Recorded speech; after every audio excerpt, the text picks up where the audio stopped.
Good morning, everyone. Okay, so let's go to Forex Factory. So today we'll have CPI on GBP in about, it already happened. Okay.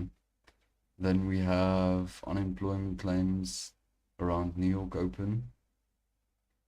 And then after London session, we have federal funds rate, FOMC, and yeah, that's about it. So there should be a bit of volume in the market today, considering we had CPI and we have unemployment and FOMC coming up.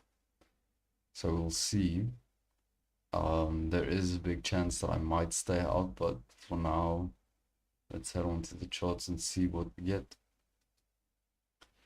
Okay, so first things first, I'm gonna hop over to the 4 hour and I'm just gonna mark up my recent high and low and just read market structure along with that. Okay. So I can see we did break market structure recently. Yesterday we broke market structure, we broke these lows. So as of right now we are bearish, but longs are still possible if the rest of the time frames show longs. On the hourly time frame we don't have any recent highs except for this one. And what that means for me is if I were to consider going long, I would have to wait for price to get up here and break this level, close above it, and then I will take my long position. So as of right now, I'll only be looking for short positions for a close below this level, which will give me my short position. And yeah, that's as simple as that. So we are also bearish on the 1 hour naturally. Most of the time frames should be bearish, except for like maybe the 5 minute or even the 15 minute, because as you can see, we've rallied on the 1 hour in the Asian session. Okay. Alright, so I have bullish market structure here. I'm gonna mark up my recent low and high on the 15 minute as well.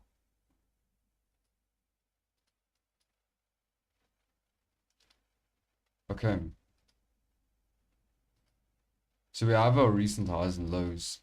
If we break this low, we know we are bearish on the 15 minute, which gives us a good indication that we might get a short setup considering that the 4 hour is bearish.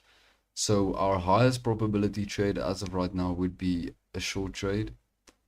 Longs are still very low probability because like I said, we'll have to wait for price to get all the way up here for me to actually take this position. I mean, we'll have to close above this level, which is a lot of pips. I mean, it's like over 100 pips. So that would be my lowest probability trade.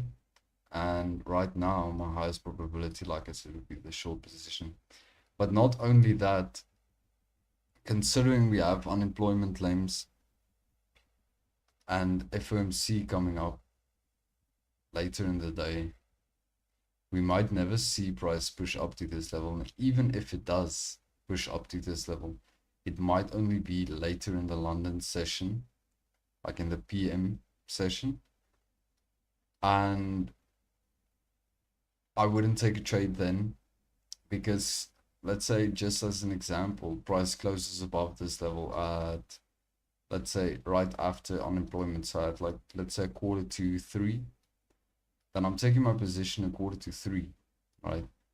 Chances are, because I usually hold trades for around that time, chances are I might hold the trade up until FOMC, which means I'll be in a trade while one of the biggest news events is going on, which is something I do not like to do, and my strategy says that I should not trade news.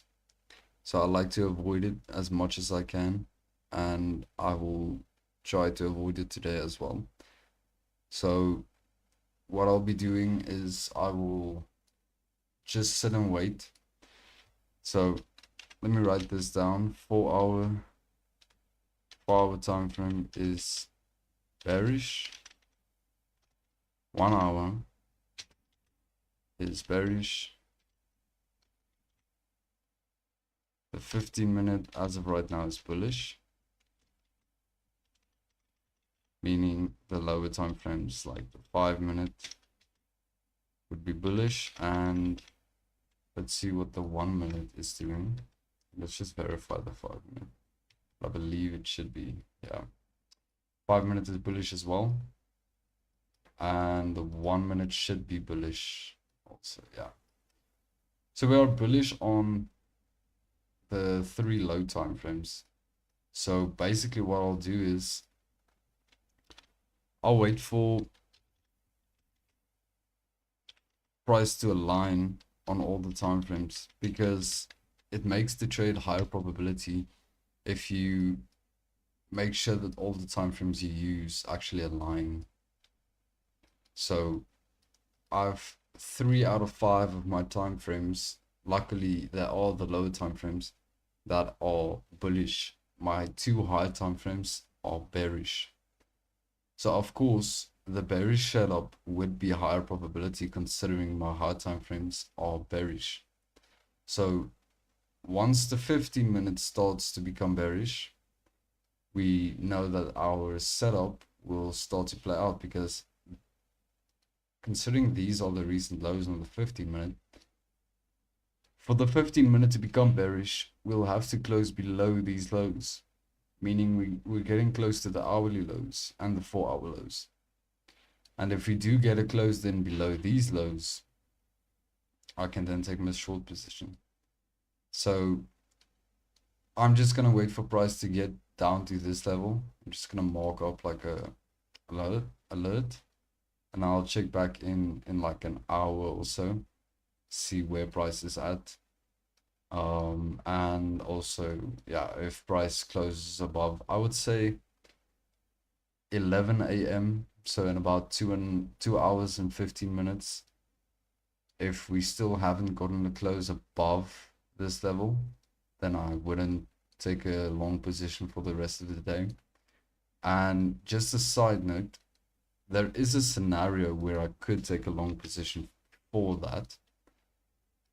Let's say on the hourly time frame, something like this happens. We start pushing down on the next few candles, and then we push up above. This means that this is my new hourly high. So when price closes above it, we have broken bearish market structure. So I have a semi-high probability trade, but the 4-hour is still bearish. So it'll still not be a super high probability trade, but it would be good enough for me to take it at least. So this would be a scenario where I could take a long position before we get the close above this level.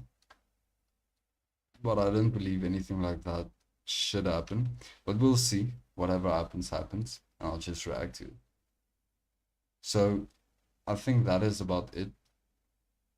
So just to summarize it all, I'm waiting for a close below this red line in order to take my short position, and I'm waiting for a close above this red line to take my long position. So those are my 2 levels which I'm watching for the day, and I'll take my positions once price gets to those levels and closes above or below them. And that's about it.